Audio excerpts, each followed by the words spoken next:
Now in this video, we're going to talk about how you can pass the CPA exam in less than 12 months.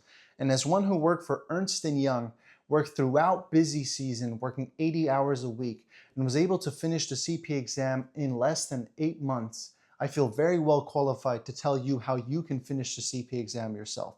In 2023, compared to today, there was a simple BEC exam that you have to do. But now you have the option between the TCP exam, the ISC exam, and the bar exam. And these are things that you're going to have to focus on finishing because they're a little bit different in the way that they work. The bar focuses on financial reporting and analytics. And it's actually the hardest one of the three in terms of pass rates, with the pass rate of 38%. In fact, that is the lowest pass rate of any of the CPA exams, including the traditional FAR, Reg, and Audit. With ISC, you're going to be focused on IT audit, cybersecurity, SOC engagements, and data governance. And this is an actual pass rate of 61%, so not too bad. And now with TCP, this is actually the easiest exam out there with the CPA, with a high pass rate of 75%. So if you're looking for something easy to do and you've always been a little bit interested in tax, I recommend that you take the TCP exam, knowing that it has such a high pass rate. Now, if you're focused on financial reporting and analytics, or perhaps you're targeting a job where bar would be relevant, or maybe you just like the challenge of taking harder tests, I would recommend going for bar. But if ISC interests you, if you're interested in audit, in cybersecurity, in SOC engagements, and so on, I would recommend that you do go with ISC for this exam. Now, one caveat.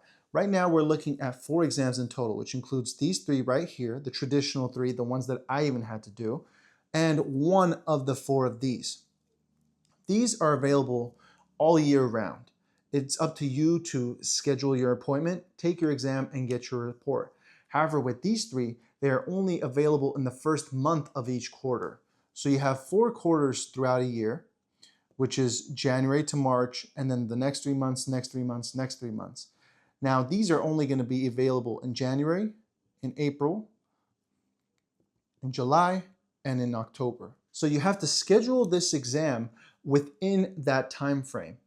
Now, let's talk about the ordering of the exams that you want to do. Traditional logic does recommend that you start off with FAR. And the reason is FAR is very comprehensive.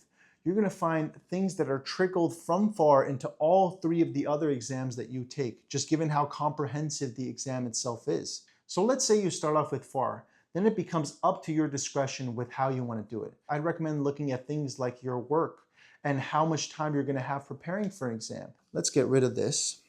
Let's provide a general time frame for how long each exam is going to take. FAR is going to take about 2 to 3 months of studying.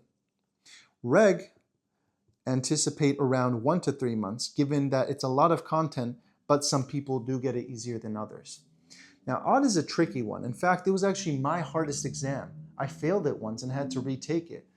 But this one could take as little as 2 weeks for some people and up to even 6 months for some people. So with that in mind, I would say 1 to 3 months in general, but do know that it's highly variable. Some people excel at Audit, and for others like myself, it's actually the hardest exam out there. And for the other 3 exams, let's just write in general bar, ISC, TCP. I would estimate around 1 to 2 months here. However, with bar, I do think you're going to look at 2 to 3 months just given the lower pass rates. In fact, say 2 to 4 months. Let's plan for something like this. FAR, then we do Audit, then we move on to Reg, and finally we finish with TCP.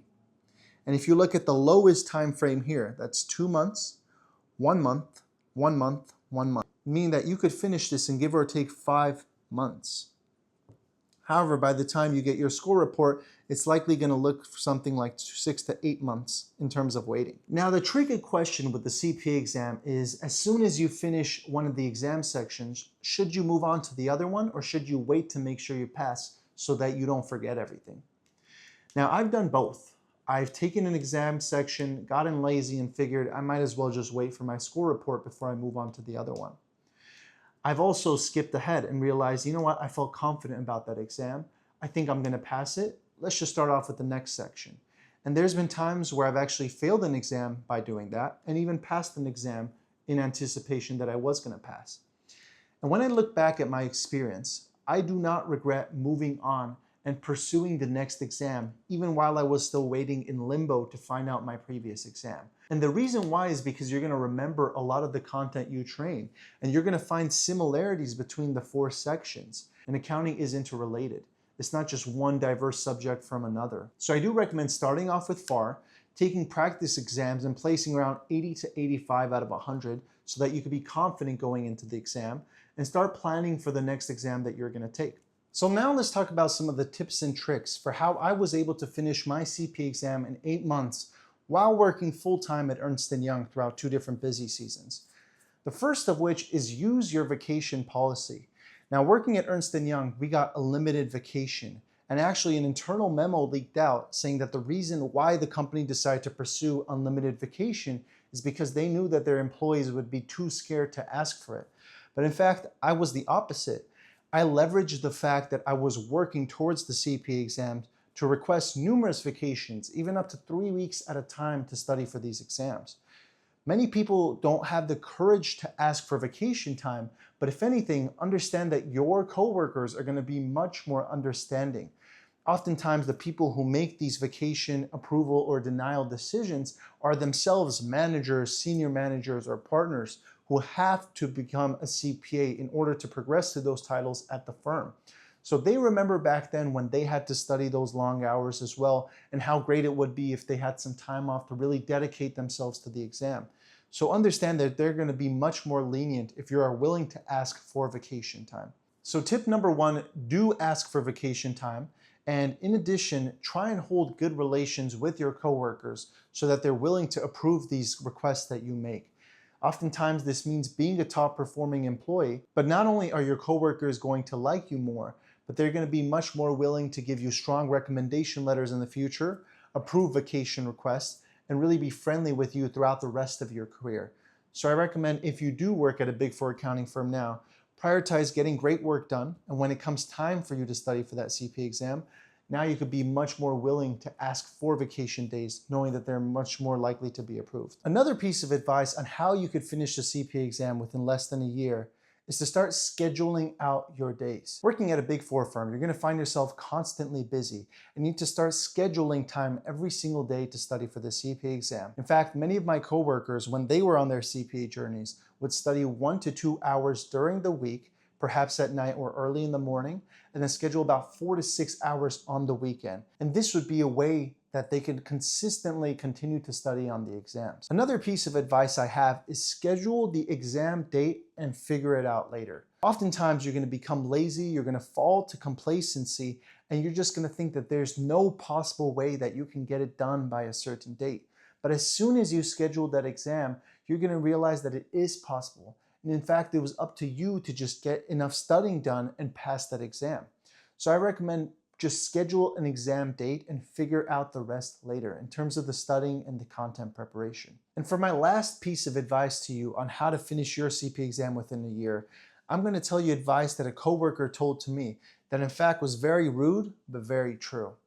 I had asked many coworkers for their advice on how to finish the CPA exam soon, quickly, and well. And one of the pieces of advice I'd gotten from a coworker at the time was this. He actually told me that you should stop asking so many questions about the exam and just get to studying. He said, the more time you spend asking questions, the later you're going to start and the later you're going to finish.